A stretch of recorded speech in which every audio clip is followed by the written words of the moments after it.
Hello everyone, how are you doing? This is MD Tech here for another quick tutorial. In today's tutorial, I'm going to show you how to remove and delete animations you've inserted into your Microsoft PowerPoint presentation. So this should hopefully be a pretty straightforward process here, guys. And without further ado, let's go ahead and jump straight into it.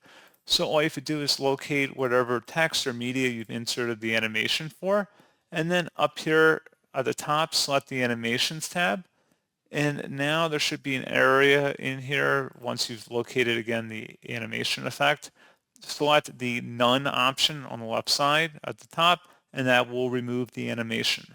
So pretty straightforward process, guys. And as always, thank you for watching. I do hope that was able to help you out, and I do look forward to catching you all in the next tutorial. Goodbye.